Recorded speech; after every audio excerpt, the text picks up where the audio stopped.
you spent hours deck building preparing for that major tournament just to crash out and burn and wondering why that might happen? Well, today we're going to be covering an interesting topic on the channel. We're going to be looking behind the psychology of deck building and the cognitive decisions that go into why we put certain cards into our deck.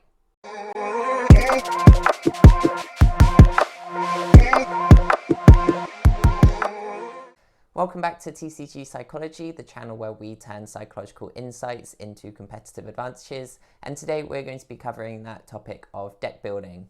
Now, one thing that I really love about TCGs is the challenge that comes with trying to build that deck for tournaments. It really is a puzzle that we're trying to solve when we're looking at what the current meta is, what cards we might be utilizing to try and go up against that meta, and ultimately what we end up taking to try and win those major tournaments. Now, when it comes to deck building, it's really important to understand the psychological decisions that might go into the cards that we're choosing. And we're going to be exploring a few common issues that are seen within TCGs and how we can overcome those psychological challenges to ensure that we're preparing adequately for competitions. Now, the first thing that we're going to talk about is something known as our cognitive bias towards certain characters and cards. Now, one of the reasons that I play Star Wars Unlimited is because I'm a big Star Wars fan, so naturally I love to see all of those Star Wars characters being played on the board in the middle of a game. Now, this can lead to some situations where I may choose to put less optimal cards in my deck, and it has happened in my competitive deck at a couple of recent tournaments. A new Mandalorian card came out, and Mando is one of my favorite Star Wars characters, and this character, or this particular card, was a double yellow card which slots nicely into my double yellow Han 1 deck. Now it takes up a spot at a 5 cost, which also shares a similar spot to a Plo Koon, which is one of the strongest 5 drops in the game. And I decided that I was going to put Plo Koon into the sideboard and put Mandalorian into my main deck, just because I wanted to make that card work really well. Now, when it came to competing in the major tournament with that deck, I didn't perform too badly. I went 5 wins, 2 losses, and finished just outside of the top cut.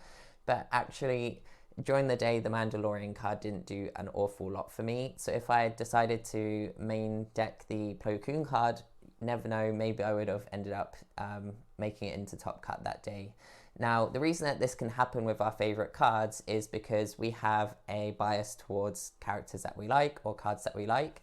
And oftentimes, from a psychological point of view, we don't actually acknowledge when that card is a dead card in my hand. Now, I could probably tell you all of the time, or I probably couldn't tell you all of the times that I resourced that card instead of keeping it in my hand to play. And it was only effective maybe 1 or 2% of the time. But because it's a card that I enjoy playing and I enjoy seeing, those are the times where it really sticks out to me, oh, that card really did have an impact in that situation, ignoring the 98% of the time where I was just resourcing it and putting it into my resource row. So when it comes to deck building, we need to be aware of these biases that we might have towards certain cards and try and remember that if we're going to a major tournament to win, we want to make sure that we're building our deck to be most effective and most competitive for those situations, rather than trying to squeeze in all of those cards that we just like to play because we enjoy seeing that card on the board. In a similar manner, we may have a bias towards cards that have just been released. So, for instance, in Star Wars Unlimited, we just had Secrets of Power come out, and there is an 8-drop Mandalorian card in there that could potentially slot into my Han 1 yellow deck. But again, I may be looking at that new card with rose-tinted glasses and seeing, oh, this is a shiny new card, I want to add it to my deck. Unfortunately, this card is an 8-cost unit. It doesn't really add to the game plan of what my deck is trying to do. However, its ability looks really interesting, so that might tempt me into adding it to my deck to see how it plays out. Now, there's nothing wrong with adding those new cards in as you're sort of play testing and building your deck and seeing how it fits into your strategy. But ultimately, I can't just be tempted to include that just because it's a Mandalorian card and it fits my colors. I need to make sure that it's actually doing a role in my deck. Now, the other side to that as well is, when it comes to those high cost units, there's a limited number of spaces in our deck for those high cost units if you're playing like a more aggro mid-range deck, and you need to be clever about the percentage of cards that you're using to try and ultimately win those games. So if we're looking at all of the new cards that have come out and trying to add every single high cost unit into our deck, then that's probably going to cause us issue in terms of percentage of draw rates, etc., when it comes to drawing certain cards at certain times. The other thing is that with those new cards and those high cost cards, we may have those thoughts that lead into, well, I won't draw this turn one all the time. I'm probably going to draw it later on into the game. But the reality is sometimes we do draw those too frequently depending on how we've built our deck. So it's really, really important that just because we have lots of shiny new cards coming out, we actually think about what is our deck missing and how can new cards complement what our deck really needs. So that's the other trap that we can fall into in terms of some of those biases. We tend to have biases towards new set to try and make new cards work just because they're those shiny new toys that we want to play around with. Now, there's also a bias towards the amount that we're spending on certain cards. As we know, TCGs can be quite expensive if you're trying to build the top meta decks, and getting playsets of all of those best cards can often leave quite big holes in our wallet. Now, if we do decide to invest in those cards before actually playtesting, then we may feel like we have to use those cards in some capacity and keep pushing and building a deck that might not necessarily always be effective. So what can happen is we just end up making tweaks and trying to make it work, spending more money on that deck, trying to really make it competitively viable, and then we end up losing out in those tournaments because we felt like we had to play that deck due to the money that was involved in building it. Now, there's a couple of ways around this one.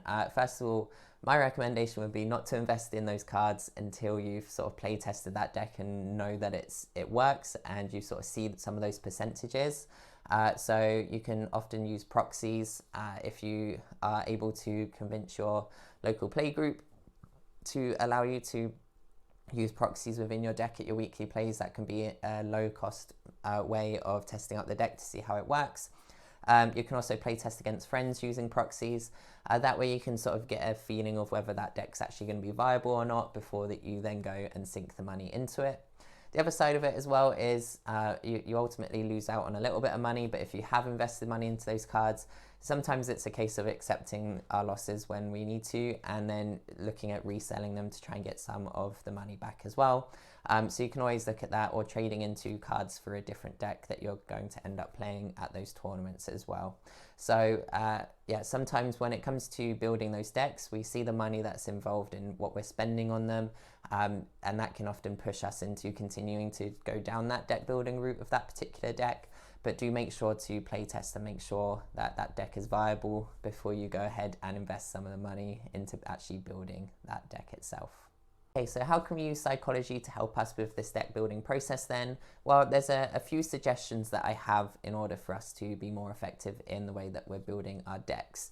So first of all, when it comes to actually putting your deck together, to sort of avoid those issues around biases towards certain characters and stuff, pretend that you're building a deck for someone that you like, so someone like a good friend or someone you want to be competitive with in a tournament. Not someone that you want to be evil against and build a terrible deck for, but someone that you actually want to build a decent deck. Pretend that you're building the deck for them and use that to think about what cards you would actually use in that deck. By taking this point of view, you can actually approach it in a way that you think, okay, is this card going to be most effective in this spot, or would I actually prefer to have this card come up in my hand during those times? So that you can compare that card that you might have a particular bias towards against other cards with a similar cost and similar abilities, and be able to determine which one would be most effective for that particular deck. Taking this approach can also enable you to really dive into, how do I make this very competitive? How am I going to support my friend? So that when you're making those decisions to cut certain cards, it's a little bit easier than having some of that bias come in towards certain preferences. Like if you've played with a similar deck before and there's certain cards that have worked well a certain percentage of the time and you have that particular bias because of those memories, can also help you approach that and navigate that a little bit easier. My next piece of advice is to really take a data-driven approach. it can be really easy to be influenced by our biases, our natural biases from the psychological point of view. You know, for instance, you try putting a deck together, you pull off this crazy combo in game one and you think this is the best thing that's ever happened, and then you're never able to pull it off again in the next 9 games, and you've got, you know, 1 time out of 10 it's worked, but really that 1 time has stood out to you. You really need to look at those percentages and think about, okay, is this actually going to be feasible in a competitive environment?